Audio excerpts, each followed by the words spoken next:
Това е за след малко вече. Като станем да работим на масата, слушайте ме какво ще ви кажа. Няма да месим хляб, както някога сте месили, ще месим по по-различен начин. И за да ви стана как се прави и от какво се прави. Връщаме се на времето на неолита. Става въпрос за преди 7-8 хиляди години. Много отдавна. Хората тогава не са били както сме ние сега.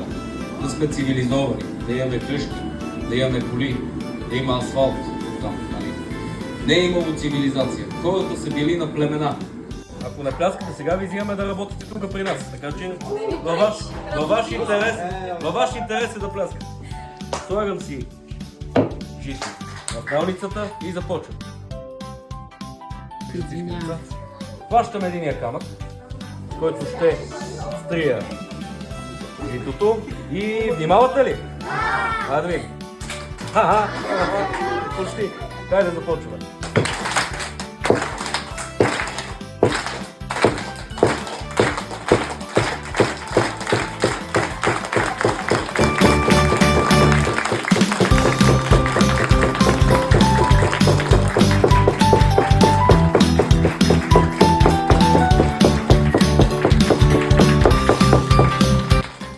Изморихте ли се? Не! Да продължаваме ли? Да! Айде сега да направим един ритъм.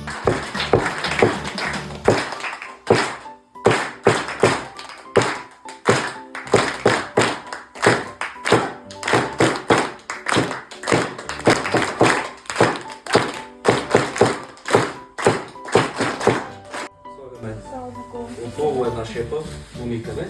Айде ще сложим и тази продукция да работим. Затварям камъка и започвам да ги въртя.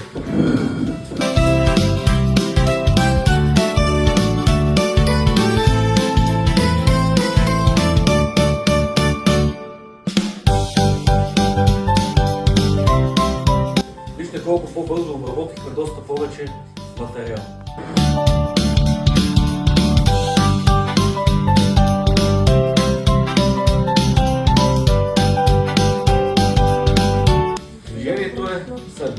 Хващаме го наляво, надясно, наляво, надясно. И вече тук останаха големите зърнца. Имам нужда от двама помощници. Кой желаете това? Аз. Сега. Тук имаме големите зърнца, тук имаме булгур. Хващаш я така. И показваш на всички твои случаи от тази страна.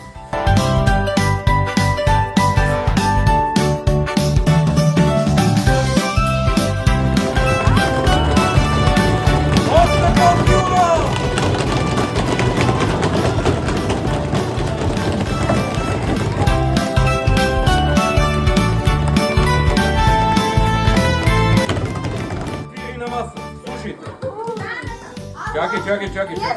Някой може да не знае. Чуйте ме всички. Ръцете напред. Два пъти тупкаме върху масата и после плясваме.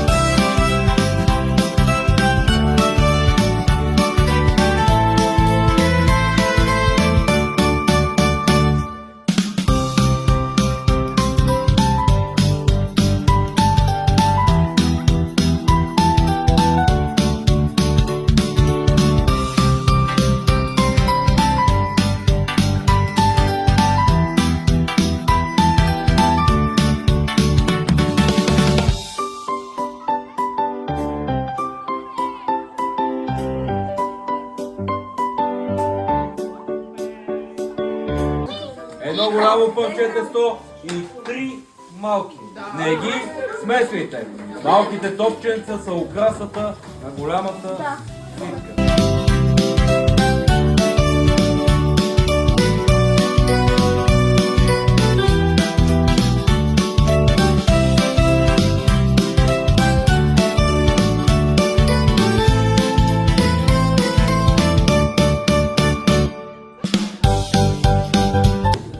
късаме на две, събираме, стискаме силно. Късаме на две, събираме, стискаме. Това е всичкото место. Стигаме го над главата, много бавно, леко нещо и елегантно го поставяме пред нас на масата и бързо пак вдигаме ръце. Да се почине малко. Прибираме палците ги прибираме, опълваме пръстите, събираме ги един до друг, отиваме към топчето и почваме да натискаме.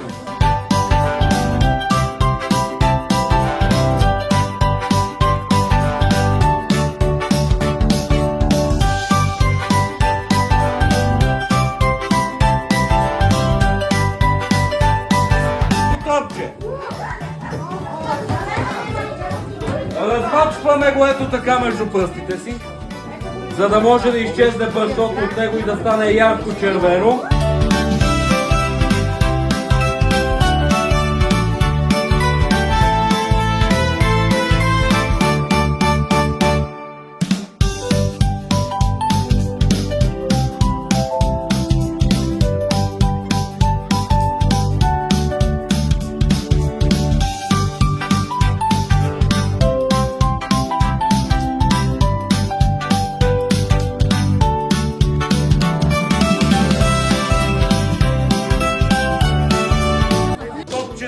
Малкото.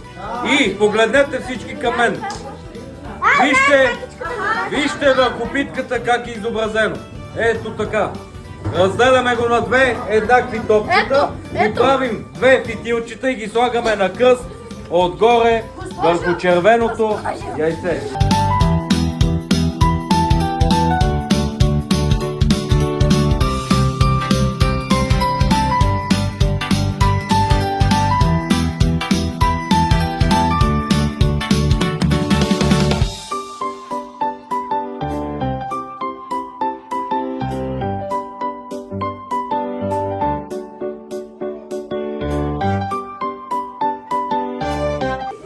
В тях правим картината. В самата тавичка ще има пак едно голямо парче жълто тесто, едно зелено парче, едно червено парче и едно бяло парче.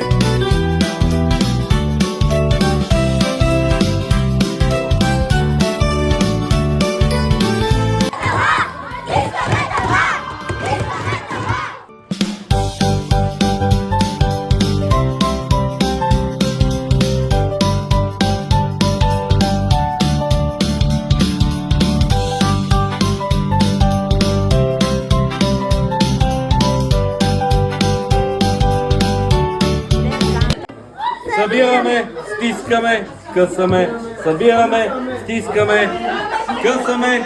И ето вижте колко бързо се меси така. Това е един от най-лесните начини за месене.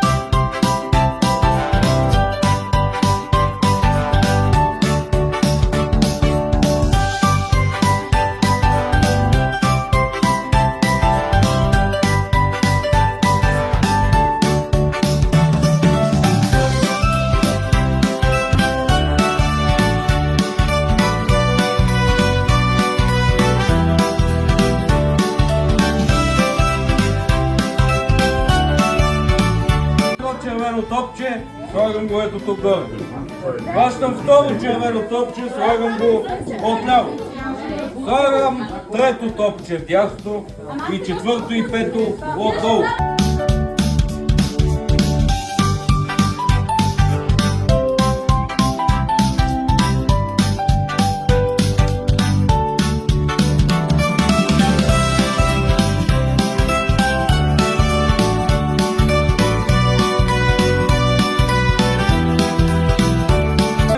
Папагал. Аз пея и показвам, вие пеете и повтаряте. Супер, остави го да може да се. И така. Чисти ме ръцете. Вие сте. Чисти ме ръцете. Чисти ме краката. Чисти ме краката. Чисти ме главата. Чисти ме главата. Чисти ме ушите. Чисти ме ушите. Чисти ме лицето. Чисти ме лицето.